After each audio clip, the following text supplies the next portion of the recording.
Timnas Indonesia resmi ketiban durian runtuh berkat keputusan IFC. Media Cina bingung setengah mati jelang duel hidup mati di JBK. Angin segar berhembus kencang ke arah skuad Garuda di tengah persiapan intens menuju duel hidup mati melawan Cina pada kualifikasi Piala Dunia 2026. Zona Asia, Timnas Indonesia secara mengejutkan mendapat keuntungan tak terduga dari keputusan Konfederasi Sepak Bola Asia. Keputusan itu membuat media Cina, kelimpungan dan publik sepak bola negeri tirai bambu mendadak gusar.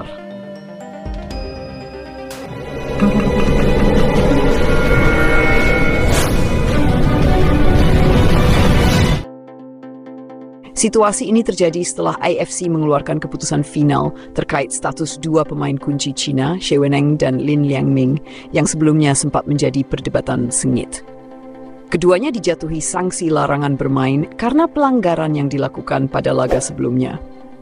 Namun entah bagaimana, pelatih Branko Ivankovic justru memasukkan keduanya dalam daftar 27 pemain resmi untuk menghadapi Indonesia di Stadion Utama Gelora Bung Karno, Jakarta, pada 5 Juni 2025 mendatang. Media Cina pun langsung meradang. Mereka menuding adanya ketidakpastian regulasi dan menyalahkan Federasi Sepak Bola Cina yang dinilai tak becus mengantisipasi sanksi AFC. Sementara di Indonesia, publik sepak bola langsung menyambut keputusan ini sebagai durian runtuh yang menambah optimisme untuk mengamankan tiket ke babak keempat kualifikasi Piala Dunia 2026. Kronologi keputusan AFC, Cina terpeleset di tikungan tajam. Peristiwa ini bermula dari akumulasi kartu yang diterima oleh dua pemain andalan Cina. Xie Weneng mendapatkan kartu kuning keduanya saat melawan Australia pada 25 Maret 2025, setelah sebelumnya juga menerima kartu kuning kala menghadapi Jepang. Menurut regulasi IFC, dua kartu kuning dari dua pertandingan berbeda otomatis membuat pemain bersangkutan menjalani larangan satu pertandingan berikutnya. Sementara itu, Lin Liangming, pemain sayap eksplosif milik Dalian Pro, menerima kartu merah langsung saat Cina takluk dari Arab Saudi pada 20 Maret 2025. Ia kemudian menjalani satu laga skorsing ketika melawan Australia, namun AFC memperpanjang sanksi menjadi 2 pertandingan setelah meninjau ulang pelanggaran keras yang dilakukan sang pemain. Dalam pernyataan resmi yang dirilis AFC, disebutkan bahwa pelanggaran Lin Liangming dikategorikan sebagai unsporting behavior with potential to cause injury, sehingga layak mendapat tambahan hukuman. Dengan demikian, keduanya dipastikan absen saat menghadapi Indonesia. Namun dalam daftar 27 pemain yang diumumkan CFA, nama Lin Liangming dan Xie Weneng tetap tercantum. Hal ini sontak menimbulkan polemik dan membuat media Cina bingung setengah mati. Media top Cina seperti Sat9.3.com dan Sina Sports langsung menyerang keputusan Ivankovic. Mereka mempertanyakan alasan pelatih kawakan asal Kroasia tersebut tetap memasukkan nama dua pemain yang secara administratif tidak bisa tampil. Sungguh membingungkan, kenapa Ivankovic tetap memasukkan nama Lin dan Xie?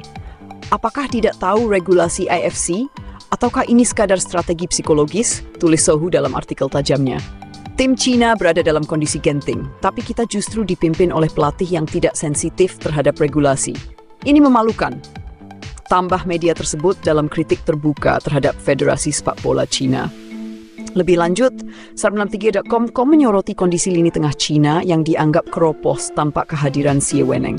Li Yuanyu tidak dipilih, dan kita harus berharap pada Sai Niao dan Yang Mingyang. Ini laga hidup mati, bukan eksperimen, kecam mereka. Reaksi Timnas Indonesia tidak mau lengah meski diuntungkan. Di kubu Timnas Indonesia, kabar ini disambut dengan kehati-hatian.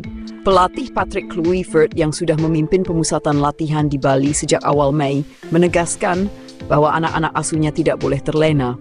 Kami memang dapat sedikit keuntungan dari absennya pemain penting mereka, tapi pertandingan tetap akan berjalan 11 lawan 11. Kami tidak akan menganggap remeh lawan, ujar Kluivert dalam sesi latihan tertutup di Gianyar. Senada dengan sang pelatih, Kapten tim Jordi Amat juga menyerukan fokus penuh. Ini kesempatan yang tidak datang dua kali. Kami harus manfaatkan dukungan publik dan kondisi internal lawan yang goyah, ujarnya. Subika akan jadi neraka bagi Cina? Stadion Utama Gelora Bung Karno yang diprediksi akan dihadiri lebih dari 70.000 penonton bakal menjadi neraka bagi Cina. Dengan atmosfer fanatik, yel-yel membahana, serta kondisi mental pemain lawan yang sedang tidak stabil, peluang skuad Garuda untuk mencatatkan sejarah semakin terbuka lebar. Atmosfer SUBK bukan main. Lawan pasti grogi kalau baru pertama kali main di sana, kata bek naturalisasi Sandy Walsh dalam wawancara eksklusif dengan T1News.com. PSI juga sudah memastikan bahwa sistem penjualan tiket berjalan sesuai rencana, dengan 80% kapasitas stadion dijual secara umum dan sisanya disisihkan untuk undangan serta sponsor. Indonesia siap cetak sejarah.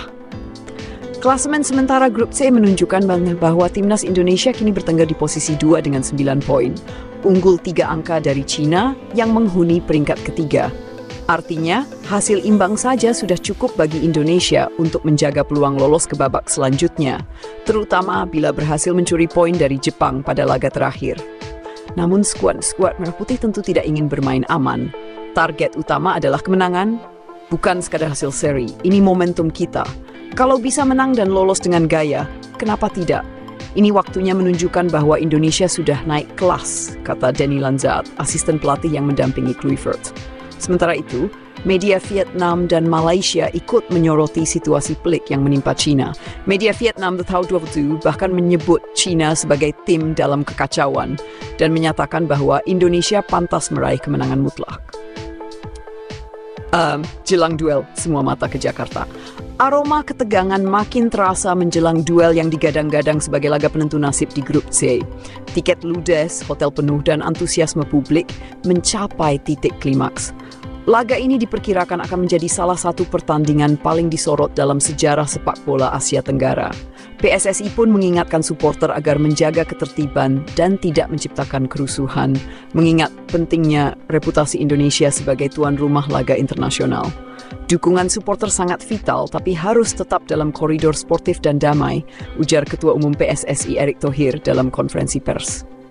Penutup, durian runtuh yang harus diolah jadi kemenangan. Keputusan IFC yang membuat dua pilar penting China tidak bisa tampil jelas merupakan berkah besar bagi timnas Indonesia. Tapi seperti durian runtuh, peluang ini tetap harus dimanfaatkan dengan cermat agar benar-benar memberi hasil nyata. Tiket ke putaran keempat kualifikasi Piala Dunia 2026. Patrick Kluivert dan seluruh tim kini memegang kendali atas nasib sendiri. Lawan dalam kondisi moral terpuruk, publik berada di belakang mereka dan atmosfer SUBK siap meledak. Kini saatnya Garuda terbang tinggi dan membungkam keraguan Asia bahwa Indonesia hanya tim mediocre.